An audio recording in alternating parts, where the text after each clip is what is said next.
আসসালামু আলাইকুম। তো সিমের বিচি দিয়ে আজকে তৈরি করবো সাধারণ একটা রেসিপি। তো এই রান্নাটা আপনারা হয়তো অনেকেই খেয়ে থাকেন এই সিজনে। তো বাজারে এই বিচিগুলা বিক্রি হয় 100-150 টাকা কেজি। ধর এই বিচিগুলো বিক্রি হয়, আর এই বিচিগুলো দিয়ে ডাল রান্না করলে খুবই অসাধারণ টেস্ট হয়, খুবই মজার হয়। তো আমি পানিতে ভিজিয়ে রেখেছিলাম বিচিগুলা, এখন মাঝখান দিয়ে ফেটে গেছে। আর এখন বিচিগুলা থেকে খোসা ছাড়াতে খুব ইজিভাবে খোসাগুলো ছাড়িয়ে নিয়েছি। তো দেখুন খুব সুন্দর লাগতেছে দেখতে, একদম সবুজ কালার। তো বিচিগুলো আমি সবগুলা খোসা ছাড়িয়ে নিয়েছি। তো এই সিমের বিচি দিয়ে ডাল রান্না করলে খুবই অসাধারণ হয়, খেতে খুবই টেস্ট হয়।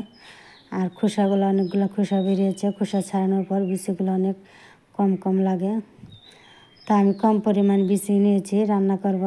তো দেখুন, তো আমার কাছে খুব ভালো লাগতেছে বিচিগুলো দেখতে। তো বিচিগুলো ধুয়ে দেয় পরিষ্কার করে নিয়েছি।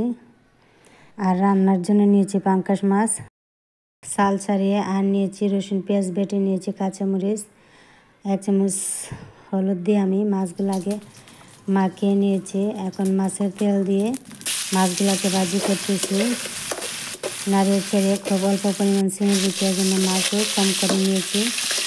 তো দেখুন মাছটা আমার ভাজা হয়ে গেছে, এখন উঠিয়ে নিচ্ছি।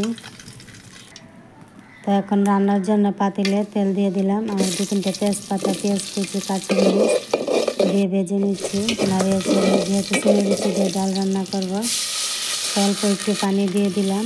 আর 1 চামচ হলদির গুঁড়ো, 1 চামচ মরিচের গুঁড়ো, 1 চামচ ধনিয়ার গুঁড়ো, 1 চামচ জিরার গুঁড়ো, আর রসুন আর পেঁয়াজ বাটাটা দিয়ে স্বাদ মতো লবণ দিয়ে মশলাটা কষিয়ে নিয়েছি। এখন সিমের বিচিটা দিয়ে দিলাম। সিমের বিচিটা এখন কষিয়ে জাল করে নেব। তো ভালো করে কিছুক্ষণ পর নাড়িয়ে চেড়ে দিচ্ছি। সিমের বিচিটা ভালো করে কষানোর মধ্যে সিদ্ধ হয়ে যাবে। আমার সিমের বিচিটা কষানো হয়ে গেছে, মাছগুলো দিয়ে দিচ্ছি। সিমের বিচিটা সিদ্ধ হয়ে গেছে, আর ভাজি মাছগুলো দিয়ে নাড়িয়ে চেড়ে আবার কিছুক্ষণ কষিয়ে ঝোলটা দিয়ে দিচ্ছি। তো কম পরিমাণ রান্না করছি, সেজন্য ঝোলের পরিমাণ মতো দিয়েছি। তো দেখুন সিমের বিচিটা সেদ্ধ হয়ে গেছে, এখন চুলা থেকে নামিয়ে নিয়েছি। খুবই অসাধারণ হয় এই সিমের বিচি রান্না ডালটা খেতে। তো অনেক আপু ভাইয়েরা হয়তো এই ডালটা এই সিজনে খেয়ে থাকবেন, আর যারা খাননি তারা একবার হলো এই সিমের বিচি দিয়ে ডাল রান্না করে খেয়ে দেখবেন। মাছ দিয়ে অসাধারণ টেস্ট হয় খেতে এই ডাল রান্নাটা, খুবই সুস্বাদু হয়। আর আমার কাছে অনেক বেশি ভালো লাগে এই সিমের বিচি দিয়ে ডাল রান্নাটা। আর আমার ছেলেও আজকে এই ডাল রান্নাটা অনেক বেশি পছন্দ করছে। তো আমার রান্নাবান্না আজ এ পর্যন্তই।